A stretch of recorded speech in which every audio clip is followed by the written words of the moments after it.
ಕನ್ನಡ ಶಾಲೆಗಳನ್ನು ಮುಚ್ಚುವ ಮಾತೇ ಇಲ್ಲ. ಕನ್ನಡ ಶಾಲೆಗಳ ಉಳಿಸುವ ಬಗ್ಗೆ ಪ್ರತ್ಯೇಕವಾದಂತಹ ಸಭೆಯನ್ನ ಮಾಡಲಾಗುತ್ತೆ ಅಂತ ಸಿಎಂ ಸಿದ್ದರಾಮಯ್ಯನವರು ಮಾತನಾಡಿದ್ದಾರೆ.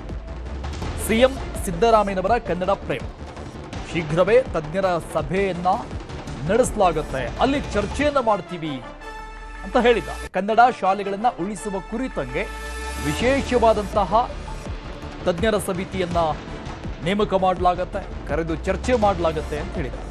ಕನ್ನಡ ಶಾಲೆಗಳ ಉಳಿಸುವ ಹೋರಾಟಕ್ಕೆ ಸಿಎಂ ಬೆಂಬಲ.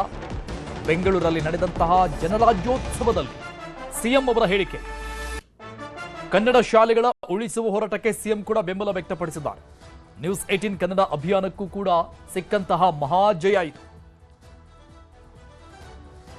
ನನಗೂ ಕೂಡ ಕನ್ನಡ ಶಾಲೆ ಇರಲೇಬೇಕು.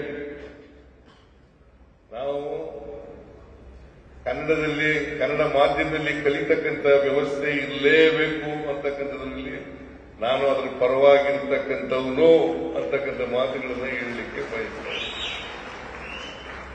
ಕನ್ನಡ ತಜ್ಞರೇ ಆಗಿದ್ದಾರೆ, ಕನ್ನಡದ ಪರವಾಗಿರ್ತಕ್ಕಂಥ ಜನ ಇದ್ದಾರೆ.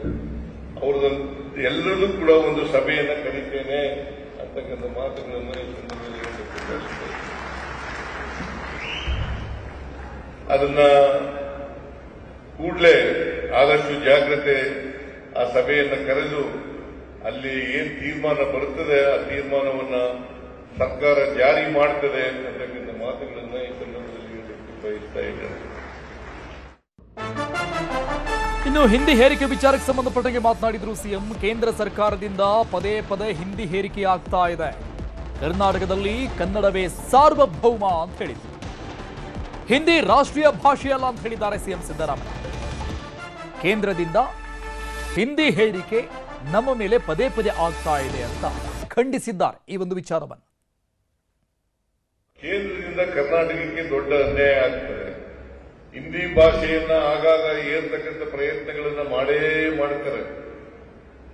ಆದರೂ ನಮ್ಮ ರಾಜ್ಯ ಸರ್ಕಾರ ಹಿಂದಿ ಭಾಷೆಗೆ ವಿರೋಧ ಇಲ್ಲ, ಆದರೆ ಅದು ಒಂದು ರಾಷ್ಟ್ರ ಭಾಷೆ ಅಲ್ಲ ಅಂತಕ್ಕಂಥದನ್ನ, ಕನ್ನಡವೇ ಸಾರ್ವಭೌಮ ಭಾಷೆ ಅಂತಕ್ಕಂಥದ್ದನ್ನ ಅರ್ಥ ಮಾಡ್ತೀವಿ. ಕನ್ನಡವೇ ಸಾರ್ವಭೌಮ ಭಾಷೆ. ಇದು ಭಾಷಾವಾರು ಪ್ರಾಂತ್ಯ ವಿಂಗಡಣೆ ಆಗಿರ್ತಕ್ಕಂಥದ್ದು, ಭಾಷಾವಾರು ಪ್ರಾಂತ್ಯ ವಿಂಗಡಣೆ ಆಗಿರ್ತಕ್ಕಂಥದ್ದು. ಇನ್ನು ಕನ್ನಡ ಹೋರಾಟಗಾರರ ಮೇಲಿನ ಎಲ್ಲ ಕೇಸ್ಗಳನ್ನು ಕೂಡ ವಾಪಸ್ ಪಡಿತೀವಿ ಅಂತ ಹೇಳಿದ್ದಾರೆ.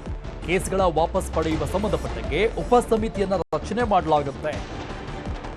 ಗೃಹ ಸಚಿವರ ಜೊತೆಗೆ ಚರ್ಚೆ ಮಾಡಿ ಕನ್ನಡ ಪರ ಹೋರಾಟಗಾರರ ಮೇಲೆ ಆದಂತಹ ಕೇಸ್ಗಳೇನಿದೆ ಅದನ್ನ ವಾಪಸ್ ಪಡೆಯುವಂತ ಚರ್ಚೆ ಮಾಡಲಾಗುತ್ತೆ. ಗೃಹ ಸಚಿವರ ನೇತೃತ್ವದಲ್ಲಿ ಸಭೆ ನಡೆಸಿ ಚರ್ಚೆ ನಡೆಸಿ ಕೇಸ್ ವಾಪಸ್ ತೆಗೆದುಕೊಳ್ಳುವಂತಹ ನಿರ್ಧಾರವನ್ನ ಮಾಡ್ತೀವಿ ಅಂತ ಸಿಎಂ ಹೇಳಿದ್ರು.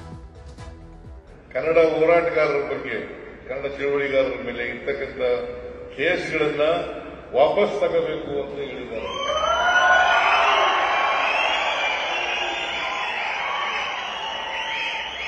ಇದಕ್ಕೆ ಜಾಸ್ತಿ ಸಿಳ್ಳೆ ಬರ್ತಾ ಇರೋದು ನೋಡಿದ್ರೆ ಬಹಳ ಕೇಸ್ಗಳಿದ್ದಾವೆ ಅಂತ ಹೇಳಿ ಗೊತ್ತಾಗ್ತದೆ. ನಾನು ಒಂದು ಸಬ್ ಕಮಿಟಿ ಮಾಡಿದ್ದೀನಿ, ಅದಕ್ಕೆ ಪರಮೇಶ್ವರ್ ಅವರು ಗೃಹ ಸಚಿವರು ಅಧ್ಯಕ್ಷರಾಗಿದ್ದಾರೆ. ಅವ್ರ ಜೊತೆ ಕೂಡಲೇ ಮಾತಾಡಿ ಕನ್ನಡ ಹೋರಾಟಗಾರರ ಮೇಲೆ ಇರ್ತಕ್ಕಂಥ ಎಲ್ಲ ಕೇಸುಗಳನ್ನು ಕೂಡ ವಾಪಸ್ ತಗೊಳ್ಬೇಕು.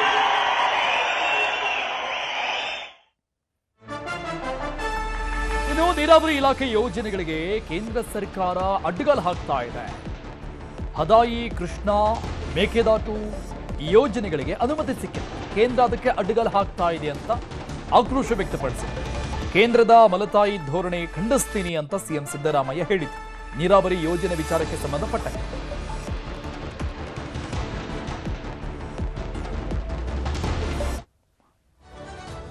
ಮಹದಾಯಿ ಯೋಜನೆ ಎಷ್ಟು ವರ್ಷ ಆಯಿತು? 2017. ಪರಿಸರ ಅನುಮತಿ ಸಿಗಬೇಕಷ್ಟೇ. ಫಾರೆಸ್ಟ್ ಡಿಪಾರ್ಟ್ಮೆಂಟ್ ಕೇಂದ್ರದಲ್ಲಿ ಯಾರ ಕೈನಲ್ಲಿದೆ? ಕೇಂದ್ರದ ಕೈನಲ್ಲಿದೆ. ಪರಿಸರ ಅನುಮತಿನೇ ಕೊಟ್ಟಿಲ್ಲ. ಅವರು ಸಿಕ್ಕಿದ ತಕ್ಷಣ ಮಹದಾಯಿ ಯೋಜನೆಯನ್ನು ಮಾಡ್ತೇವೆ. ಕೃಷ್ಣ ಮೂರನೇ ಹಂತ ನಮಗೆ ತೀರ್ಪು ಕೊಟ್ಟು 2013 ಇವತ್ತಿನವರೆಗೆ ಗೆಜೆಟ್ ನೋಟಿಫಿಕೇಶನ್ ಮಾಡಿಲ್ಲ. ಕೇಂದ್ರ ಸರ್ಕಾರಕ್ಕೆ ಅನೇಕ ಸಾರಿ ಭೇಟಿ ಮಾಡಿದ್ದೇವೆ. ಇಲ್ಲಿ ಬಿಜೆಪಿ ನಾಯಕರುಗಳು ಹೇಳಿದ್ರು, ನಾವು ಅಧಿಕಾರಕ್ಕೆ ಬಂದ ತಕ್ಷಣ ಮಹದಾಯಿ ಯೋಜನೆಯನ್ನು ಜಾರಿ ಮಾಡ್ತೀವಿ ಅಂತ ಹೇಳಿ ರಕ್ತದಲ್ಲಿ ಬರ್ಕೊಡ್ತೀನಿ ಅಂತ ಹೇಳಿದ್ರು. ರಕ್ತದಲ್ಲೂ ಬರೆಯಲಿಲ್ಲ, ನೀರಿನಲ್ಲೂ ಬರೆಯಲಿಲ್ಲ, ಮಾಡಲೂ ಇಲ್ಲ.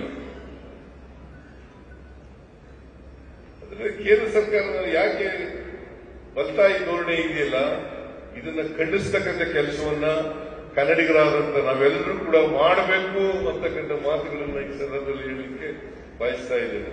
ಅದರಿಂದ ನಾನು ನಿಮ್ ಜೊತೆ ಇರ್ತೀನಿ, ನೀವು ನಮ್ಮ ಜೊತೆ ಇರಿ. ನಾವೆಲ್ಲ ಒಳ್ಳೆ ಕೆಲಸ ಮಾಡಿ ಕನ್ನಡದ ಸರ್ವತೋಮುಖವಾದಂತಹ ಅಭಿವೃದ್ಧಿ ಮಾಡತಕ್ಕಂಥ ಕೆಲಸವನ್ನ ಮಾಡೋಣ. ಮಹದಾಯಿ ಯೋಜನೆ ಇನ್ನು 4.5 ಲಕ್ಷ ಕೋಟಿ ತೆರಿಗೆ ಕೊಟ್ಟರೂ ಕೂಡ ರಾಜ್ಯಕ್ಕೆ ಅನ್ಯಾಯ ಆಗ್ತಾ ಇದೆ. ಕರ್ನಾಟಕಕ್ಕೆ ಕೇಂದ್ರದಿಂದ ಬರುವಂತಹ ಅನುದಾನದಲ್ಲಿ ತಾರತಮ್ಯ ಆಗ್ತಾ ಇದೆ. ಕೇಂದ್ರ ಸರ್ಕಾರದಿಂದ ರಾಜ್ಯಕ್ಕೆ ಅನ್ಯಾಯ ಅಂತ ಸಿಎಂ ಸಿದ್ದರಾಮಯ್ಯ ಗುಡುಗಿದ್ರು. ಕೇಂದ್ರ ಸರ್ಕಾರ ಮತ್ತೆ ಮತ್ತೆ ಮಲತಾಯಿ ಧೋರಣೆ ರಾಜ್ಯದ ಮೇಲೆ ತೋರ್ತಾ ಇದೆ ಅಂತ ಆಕ್ರೋಶ ವ್ಯಕ್ತಪಡಿಸಿದರು. ಕರ್ನಾಟಕದಲ್ಲಿ ಟ್ಯಾಕ್ಸ್ ಎಷ್ಟು ಕೊಡ್ತೀವಿ ಗೊತ್ತಾ ನಿಮಗೆ? ಒಂದು ವರ್ಷಕ್ಕೆ 4.5 ಲಕ್ಷ ಕೋಟಿಗೂ ಹೆಚ್ಚು ತೆರಿಗೆಯನ್ನು ಕೊಡ್ತಾ ಇದ್ದೀವಿ. ಒಂದು ವರ್ಷಕ್ಕೆ 4.5 ಲಕ್ಷ ಕೋಟಿ. ನಮಗೆ ಕೇಂದ್ರದಿಂದ ಬರ್ತಕ್ಕಂಥದ್ದು ಎಷ್ಟು ಗೊತ್ತಾ? ಬರೀ 14 ಪೈಸೆ ಮಾತ್ರ. 1 ರೂಪಾಯಿ ತೆರಿಗೆ ಕಟ್ಟಿದ್ರೆ ನಮಗೆ ಕೇಂದ್ರದಿಂದ ಬರ್ತಕ್ಕಂಥದ್ದು 14 ಪೈಸೆ ಮಾತ್ರ. ಇನ್ನು ಉಳಿದದೆಲ್ಲ ಅವರೇ ಇಟ್ಟಿದ್ದಾರೆ. ಇದನ್ನು ನಾವು ಕನ್ನಡಿಗರಾದಂತವರು ತಿಳ್ಕೋಬೇಕಾಗ್ತದೆ. 4.5 ಲಕ್ಷ ಕೋಟಿ ಇಷ್ಟಾದರೂ ಕೂಡ ಈ ದೇಶದಲ್ಲಿ ವ್ಯಕ್ತಿಗತವಾದಂತಹ ವರಮಾನ ಇದೆಯಲ್ಲ, ಅದರಲ್ಲಿ ಇಡೀ ದೇಶದಲ್ಲಿ ಕರ್ನಾಟಕ ನಂಬರ್ 1, ಒಂದು ರಾಜ್ಯ ನಂಬರ್ 1 ರಾಜ್ಯ ಅಂತೇಳಿ ನಾವು ಅರ್ಥ ಮಾಡಬೇಕು.